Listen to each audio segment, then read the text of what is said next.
সুতরাং শয়তান ওমরকে ভয় পাইছে, আর আপনি ভয় পান ডিবি হারুনকে। ডিবি হারুন চেনেছেন না? ডিবি হারুন আল্লামা সাঈদীর উপর নির্যাতন করছে। এই লোকটা সমস্ত পুলিশ খারাপ এইটা না। আমার যদি বলেন যে হুজুর আপনি আক্রমণাত্মক কড়া ভাষা ব্যবহার করেন, আমারে আপনি রাখবেন না, তাহলে কি ভাই অন্য মসজিদ আমার জন্য খোলা আছে না? 10 দিন বাড়িতে বসে একটা ঠিক করিয়া দেখা যায়, এর থেকেও ভালো হইতে পারে, পারে না? এখন আমি যদি বলি 6-7 বছর এখানে থাকি, এই কথা বললে আমারে রাখবে না। তোরে গুলি করতে বলছে, আমি গুলি করব না। কাকে গুলি করব?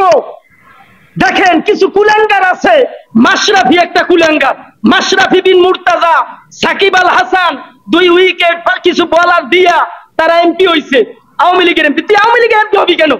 তোরে তো দেশের মানুষ এমনিতে ভালোবাসে। তারপরে নায়ক রিয়াজ কুলাঙ্গার সাইদি সাহেবের নামে বিপক্ষে কথা বলছে, হুজুরে নাকি জঙ্গি।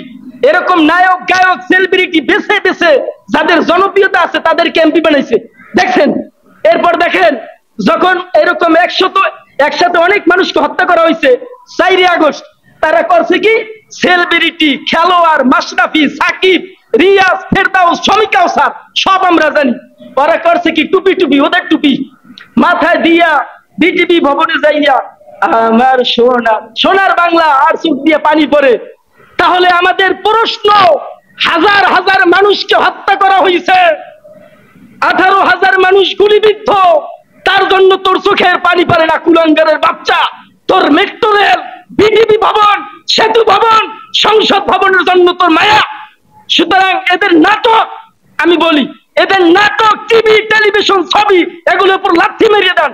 আপনার জিনা ব্যভিচার দেখাইয়া আপনার আমার কাছ থেকে সিনেমার টিকিট বিক্রি করিয়া আজকে ওরা সেলিব্রিটি হয়েছে, কোরআনের বিপক্ষে কথা বলে। সুতরাং এদেরকে পরিহার করেন, আল্লাহর পক্ষে যারা আছে তাদেরকে ধরেন।